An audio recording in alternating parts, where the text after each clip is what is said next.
Welcome to Face2Face. This is a show about change and about what's next. It's a show that wants to ask questions, peel back the layers of our average everyday experience, and go beyond scratching the surface. We interview amazing people with incredible ideas and stories who have done wild, weird, and wonderful things. Remember that imagination shared create collaboration, and collaboration creates community, and community inspires social change. I'm David Peck, and this is Face2Face.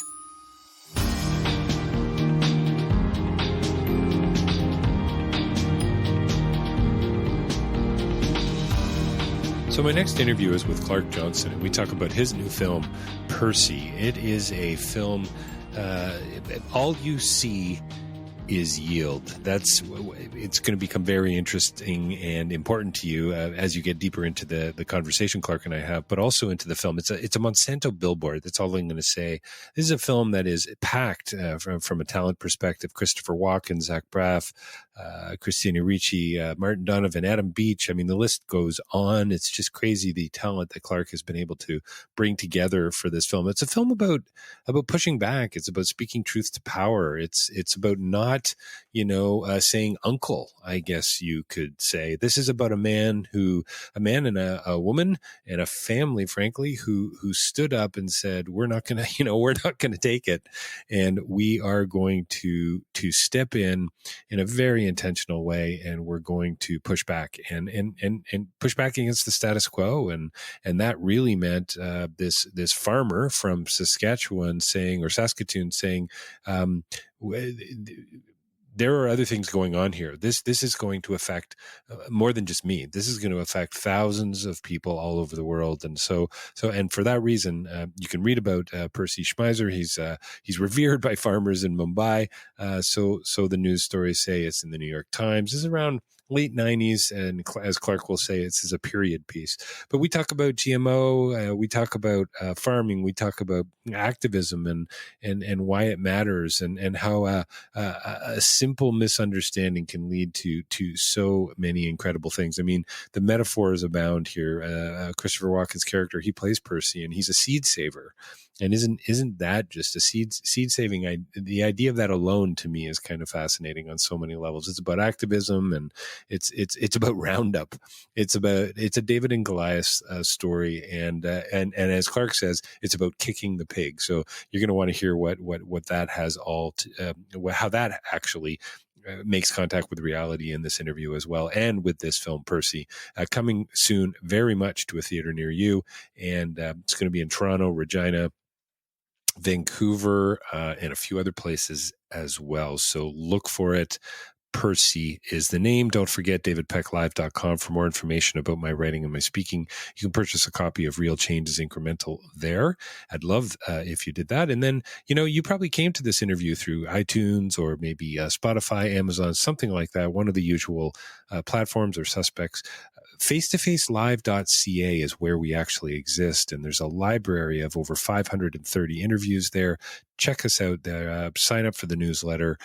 Please leave us a review if you appreciate what we're doing here on iTunes, and the more the merrier.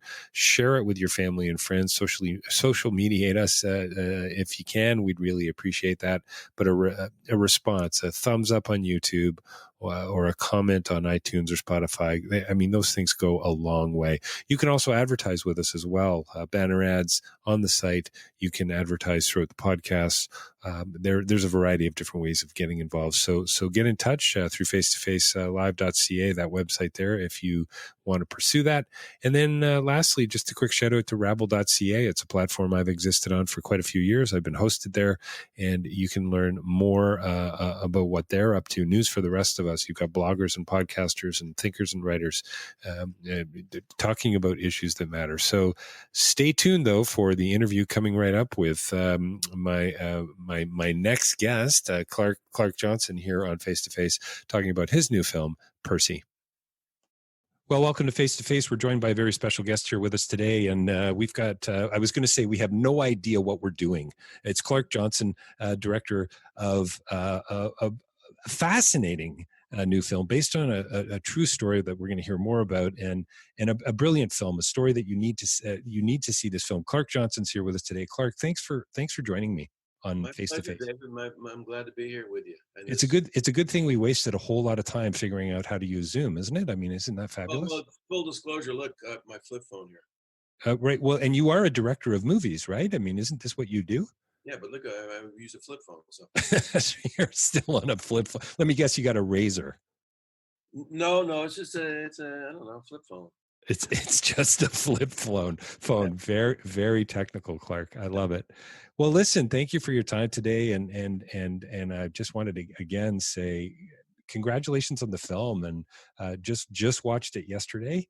And why don't you give our listeners a little bit of context? I know it's opening up in a couple weeks' time or less in Toronto, Regina, Saskatoon, Vancouver. The cast, genius. I mean, Chris Walken. I mean, come on, how did you get these guys? Like, there's so many questions I have just about the film, but the story too, Monsanto and GMO. Give my listeners a bit of context. And by the way, how the heck are you anyway in this crazy COVID era we find ourselves in? Well, I'm here in New York, and we thought we had it solved, and now we're flirting with it again, as you guys are up there. It's humbling, but we're trying to figure it out and get this guy out of the White House for starters, and get some confidence back and some leadership and cohesiveness. And that includes our film industry. I know you guys are struggling up there too, but yeah, it is what it is, right? Yeah, I don't know if any of those things are possible politically that you just mentioned, but let's I live in hope.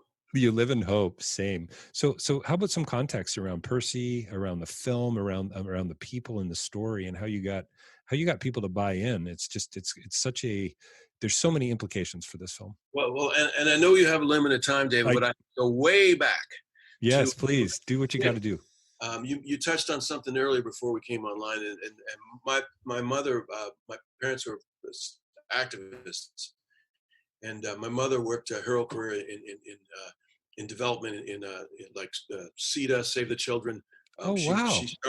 She started Match International Women's Fund, and so my parents have been activists since I was a kid, and the reason why I mention that is because as a young kid, I remember bitterly not being able to have lettuce or grape jelly because my parents were supporting the boycott, Cesar Chavez's boycott for the farm workers in Central California. So that's how far back I go to that. This being in my thought process. So part of who you were, it's seeds. No joke, no pun intended. The seeds were planted a long time ago. And both my parents are first generation off the farm. My mom's from South Dakota. My grandfather's from Maryland. So it's in my DNA, but I couldn't grow a houseplant. When they came and asked me to do this film, I went to my neighborhood Whole Foods to find out the difference between canola and corn oil. Nice. And it's been that kind of learning trajectory. You have more of a black thumb than a green thumb. There you go. Yeah. No pun intended. Yes, Not a wise guy. So I was really intrigued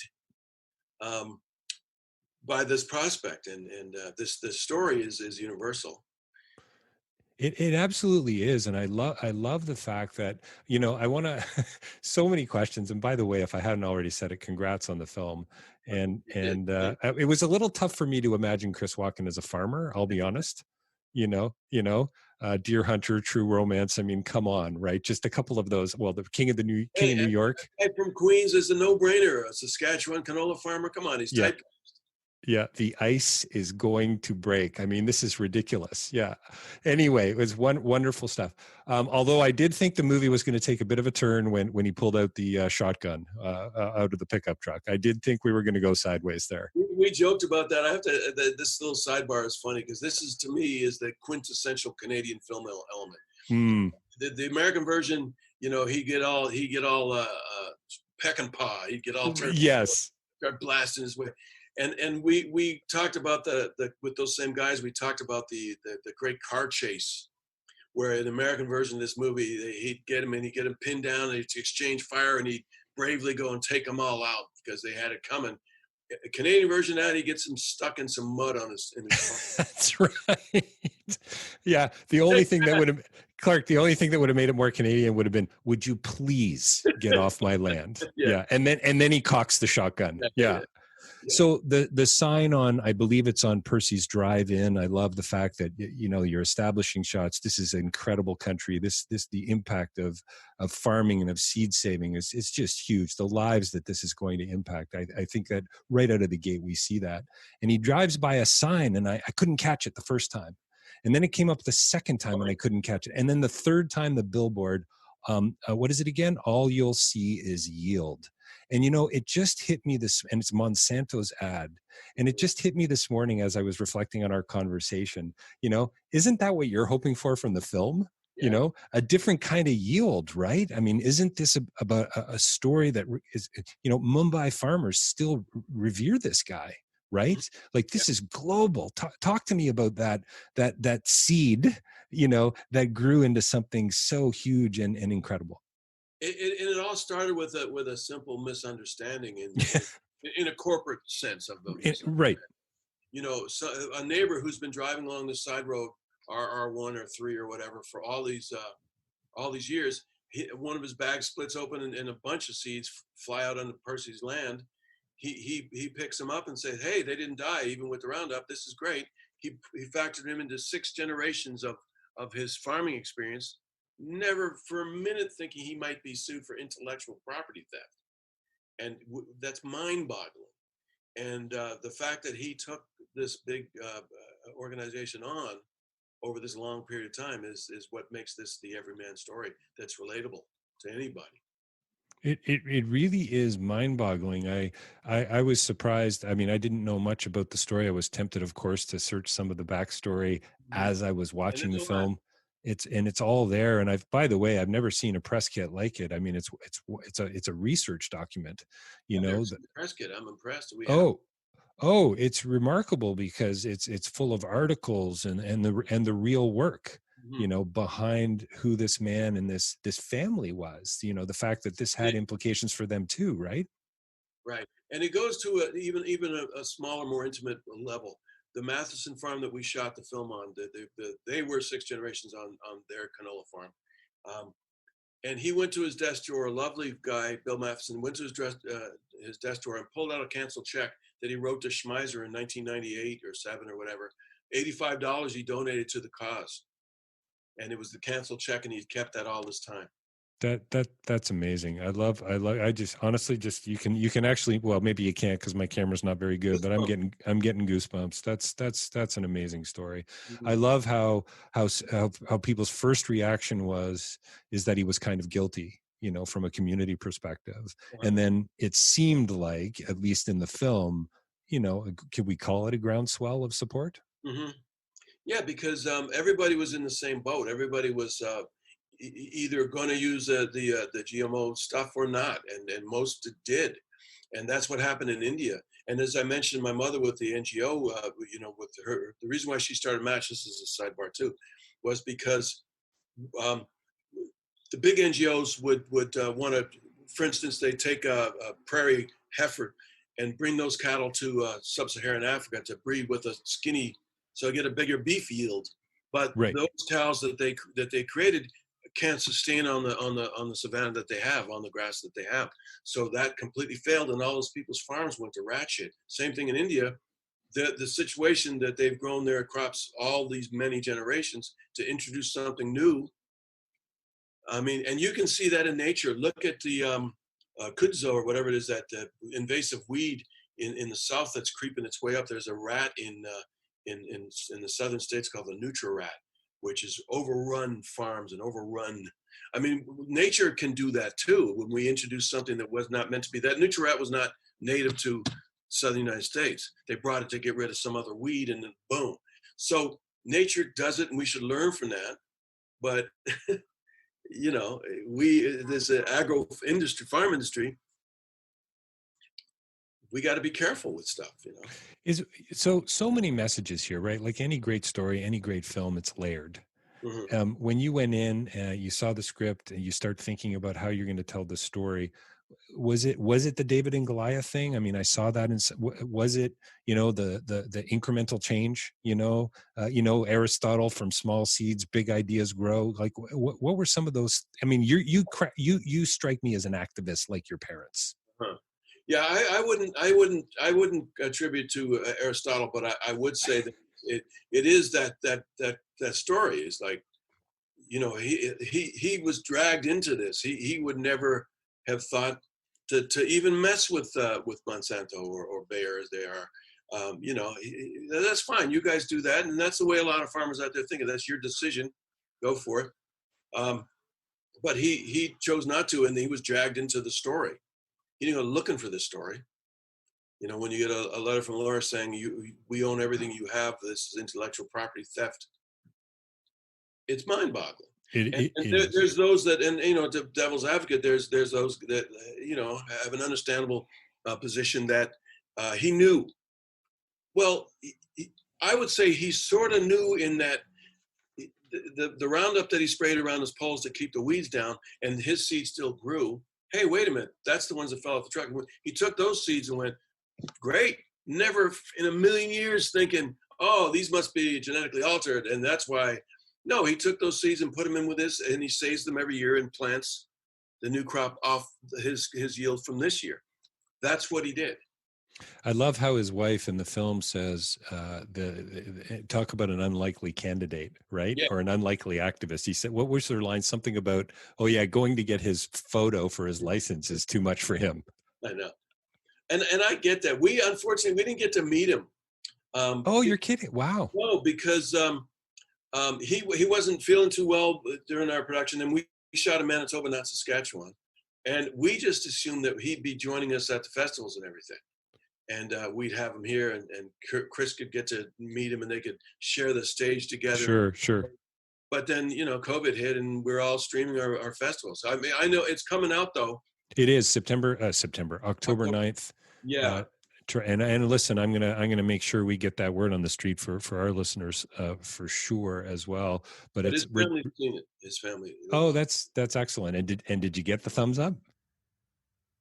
Yeah, we got the thumbs up, and his son in passing through our writers, I said, sorry we couldn't get Humphrey Bogart and Lauren Bacall. They were unavailable, but we got Chris Walken and Roberta Maxwell to play them. So I think they were proud, and you never know.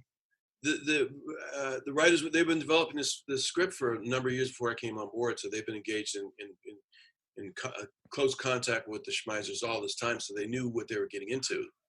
Do you get a script like this and say, because of that background, the philosopher Kierkegaard said, we understand by looking back and seeing those connected dots. Your parents were activists. It's in your blood, clearly. Do you read a script like this and go, yep, this is an important story to tell, and I want to be a part of it?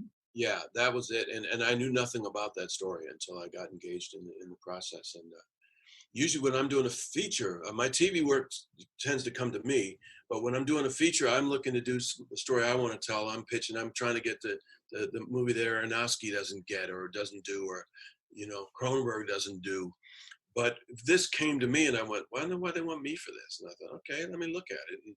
And it just kept evolving. And the Indian experience was amazing, working with the locals and experiencing all the seasons out there in the prairies, telling the story accurately, Yeah, it's interesting. I interviewed Michelle Latimer for her film Inconvenient Indian, Thomas King's book for TIFF. Wow, it won the People's Choice Award.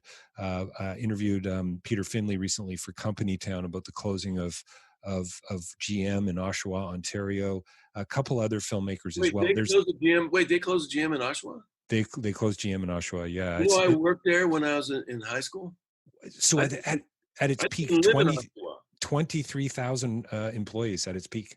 So we had the Unifor rep Jerry Diaz online and Peter. But the reason I bring it up is because there seems to be this theme for me of late of resistance. Mm-hmm. And Peter talked about this, and Percy, I mean, he is or was and still is, and you strike me as the same way. A person of resistance. Can I say that? You're a resistor. You're going to push back against that corporate ideological sensibility. Well, and you're touching on Kierkegaard. There's also those who don't understand history are doomed to repeat it, and that's part of that. And now, as you can see, with the COVID-related farming intrigue, is really looking back to these early days of seed manipulation, and now Mm. it's the disease, this virus that's creating havoc in the farming community, and history's repeating itself. The farmers getting screwed, dumping their milk because of, to hear Trump tell it was a disease created in the lab in China. We know that's not true, but the idea of that of him sowing that seed, to use your pun, is why we're in this mess, because nobody's believing anybody, and that's the important element of this story. You can come away with your opinion of how those seeds got on his land and how much he knew. That's fine. You guys can discuss that as you walk out of the virtual theater. Not you guys, but our Yeah, audience. no, for sure. And that's what movie making is about. I'm telling the story from the point of view of the Schmeisers, and I believe them with all my heart. And the facts support that, because the court cases unfolded as they did. And he had to get $85 checks from people, farmers around the world. In India, they knew him. They were. It was like a early crowdfunding. Yeah, just imagine. That's funny. That's my other point. It's a period piece of the '90s. You're not an influencer. You don't just get likes on your. That's right. He had to. They sat at their kitchen table and licked stamps and thanked everybody. Yeah, it's remarkable. Well, you make a note of that at the end of the film as well, right? That his wife wrote thank you notes to everyone. Yeah. Did you just say that a film from the '90s is a period piece? That's what struck me as hilarious. I'm standing on set talking about Chris Walken's wardrobe, and I said, "Is that?" They said, "No, this is period correct." I said, "The jeans, my boots were from the '90s." What are you doing? Yes, I think the jean jacket I've got on. Yeah, my kids refer to my jean jacket as my George Michael jacket. Yeah, I have a 12 and a 15-year-old. You know, you're getting old when, right? I can't remember who had the line, but it was maybe it was the lawyer. And again, congrats on the cast that you pulled off for this film. But farmers' rights over corporate rights, and maybe this is a good way. We're coming up on 20 minutes. I could chat with you all day about this stuff. By the way, it just so fires me up, and I know my listeners are going to resonate with it. But are you saying to me, you know what? Sometimes it's you need to speak truth to power. I mean, that is without a doubt a theme of this film, right? I mean, look at this guy and what he did with the community that came around him. Yeah. And, I have an adage that I use sometimes called kick the pigs. Back in the surf days, the farmer, the guy out there, he's mad at the king because the king wants more grain this year than he gave him last year. Why do I have to give the king all my crops? He goes out in his yard and he kicks a pig because he has no other avenue to unleash his. Now he can go on and he can have his own, he can fire off 1 million emails or, tweet it out. And, the Schmeisers were back in the day, and I hate to say back in the day, right. It's harder to be heard back then because there was not many avenues. Now it's hard to be heard, as we all know in this business, because there's so many people talking at once. But true. I want this message to get out because I think it's important and it resonates now. There's a great scene where they're walking up the steps to the Supreme Court, and it's Percy and a couple folks around him. Rebecca's with him, his wife, I suppose, and then all the lawyers from Monsanto, Mark Johnson leading the way, I think, and walking up the stairs, and you just go, really? Is this really about what was the settlement for? $168,000 originally? Are you kidding me? Leave this guy alone. Like I had a little underhanded slap at Monsanto just to be fun in my original cut, where I had them all in line like a Busby Berkeley musical, where they're all marching up the steps. And I shot it from the side, and the briefcases are right there, and there's shined shoes, and they're in a row. But right. I thought, oh, that's a little too maybe pushing it a little too far. So tell me about that. I want to ask you. Do you have a couple more minutes? You good? I think I do. Yeah. Yeah. I know you've got to get a break in before your next interview. But one last thing, or maybe two last things. How's Monsanto think about the film? Have they seen it, or are they? We're not. You don't care? No. I mean, they're allowed to say whatever they want, and that's fine. I've got no. I mean, Mitt Romney said corporations are people too. Sorry, all my references are American, and that's not corporations. Okay. are not people too. But if Monsanto wants to put out a press release to support their position, that's fine with us. You know, we stand by Percy's work and Louise and the good farmers in our story. And the best part of that is it'll probably bring more attention to the film and more people will watch it. So, Clark, before I let you go, and I hate to let you go, but any fun Christopher Walken stories on All set? right, this will be a quick one, and it started off in my first movie that I worked. I was on the crew. I was special effects, the 8th guy in an 8th man team on the movie The Dead Zone. I'm dating myself. Tragically. Wow. Okay. So, nice. Earlier David Cronenberg reference too. Nicely done. Exactly. I've done 4 Cronenberg movies. Oh, come on. I didn't know that. Well, my IMDb never mentions my my crew jobs. That's fantastic. I'm a huge fan. That's fantastic. So cool. I did. Yeah. Anyway, so Walken is starring, and I'm putting bullet hits on him, lighting his bed on fire in the movie. I see him every day. And you're lighting him on fire. Yeah. He's cordial and pleasant. And one day I came to work and I said, "Hey, Chris, I understand you're giving out an award at the Genies tonight." He said, "Yeah." I said, "I'm actually up for one." This is the great Canadian angle, because I was up for Best Supporting Actor for a film that year. So I said, "You want to go in together?" And he said, "Sure, this sounds good." So I put on my rented tux. I got in my pickup truck. I picked him up at his hotel. We went to the Royal Alex Theater, flipped my keys to the guy. Me and him went in. I didn't win my award. And he gave out his thing. We went back to work like nothing happened the next day. He didn't remember. He remembered the next day, but we never talked about it. But that's the first time I worked with Walken. That's fantastic. That's I my love it. For well, listen, man, congratulations. All the best. We've been talking with Clark Johnson here today about his new film, Percy, coming out October 9th, which is like around the corner. Vancouver, Regina, Saskatoon, Toronto. Is that right, Clark? I think we got it all right. Look it up. Please like us online, folks. If you're listening on YouTube or somewhere on iTunes, please leave us a review. And Clark, I look forward to another opportunity where we can go a little deeper, man. It's been a lot of fun and love the film. Congratulations on Percy, man. And thank you for reaching out that way, David. And we'll hopefully see you down the road in the darker movie theater or at TIFF or something. I wish we were doing this on live in front of 500 people, man. It wouldn't have been better, but it would have been different. That is for sure. But anyway, thanks for your time today.